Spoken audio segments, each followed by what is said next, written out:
With the COP26 climate summit in Scotland just weeks away, thousands of activists have been holding rallies in cities and towns all over the world to call for urgent action on fossil fuels. Greta Thunberg, a principal organiser, spoke at a rally in Berlin ahead of the German elections underway right now. In some parts of the world, we have experienced what it is like to truly treat an emergency like an emergency and to change social norms. But while all this has happened, of course, the climate crisis hasn't disappeared, and we have not disappeared. The concentration of CO2 in the atmosphere hasn't been this high for at least 3 million years. Now, a new documentary chronicles the evolution of the climate movement over the past decade. Entitled Youth Unstoppable, it will be shown at COP26 at that conference in Glasgow this November. Here's a short clip. When the earth is dying, there shall arise a new tribe of all colors and all creeds. This tribe shall be called the Warriors of the Rainbow, and it will put its faith into actions, not words.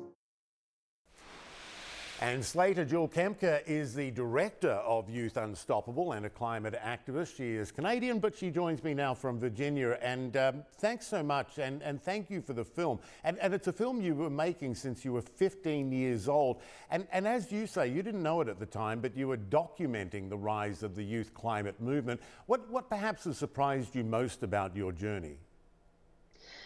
Well, yes, I don't think a lot of people go into a film project thinking it's going to be 15 years, but it definitely was an interesting journey. What surprised me the most, I think, was how over the years, over a decade of filming within the climate change space, with young people, watching them grow up into real live adults and people in this space, was how this shared feeling never really went away, that regardless of where we were in time, that we all realized that we needed to have a say in our own life, and we needed to make sure that the people who are suffering now have a say in their life. And it is interesting. I mean, and it's wonderful to see the enthusiasm as well as the challenges as the documentary progresses. But was it ever difficult to keep going as you see things get worse? You see the indifference of so many people, the behaviours of politicians and lobbyists and so on. Did or do you ever get discouraged? Of course. I mean, I think one of the things that I'm always reminding myself, as well as kids that are in the audience at screenings when this was at film festivals, is that we're not emotional robots, and that this issue in and of itself is already overwhelming and devastating to a degree that I think sometimes is extremely hard to live with. I mean, sometimes I find myself wondering why I'm still doing this, why I'm still in this space. But I think we all realize that regardless of what happens, we need to be able to live with ourselves.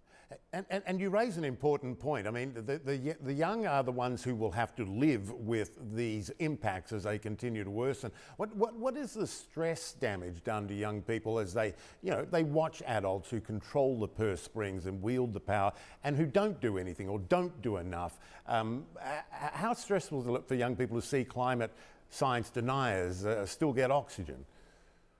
It's incredibly stressful and frustrating, and there is a wide degree of anxiety and of climate grief and depression that young people are facing, because literally we're looking at an existential crisis that is forcing us to ask the question of what kind of people we want to be at the end of the world and what it feels like in a lot of cases. And you're looking at governments, and they're still pushing forward these national interests that seemingly are just on a completely different planet. Yeah, I was struck by a line in the film where someone said young people aren't waiting until it's their generation's turn to fix things, that they're going to lead now. What is one thing a young person watching this right now can do to help to make a difference? To do what you can with what you have where you are.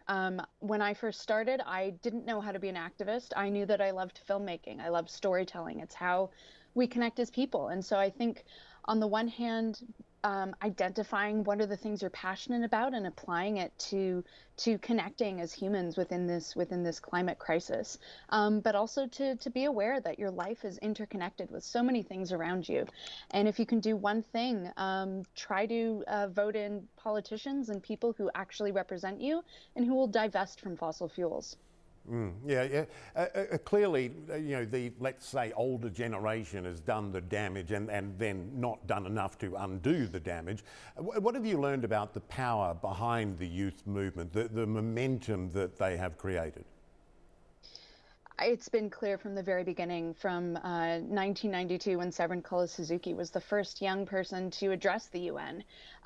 Young people have a creativity and a passion and a drive that is so apparent and obvious. And I think also there's this feeling that young people have had to grow up a lot faster. And so there is this inherent understanding of the interconnectedness of all of our lives, and that really not this doesn't just have to be a overwhelming and doom and gloom scenario. It can be the greatest opportunity that we've ever faced, and I think in a really strange way there is this optimism, and that is something that is very unique in this community. Yeah. It's been a pleasure talking to you. The film is fantastic. I urge people to look it up. Slater Jewell-Kemker, thanks so much. Thank you. And the documentary Youth Unstoppable is currently being shown for free on Waterbear. That's a streaming platform focused on climate change, biodiversity and nature. It will also be screened, as we said, at the upcoming COP26 in Glasgow this November. Waterbear, check it out.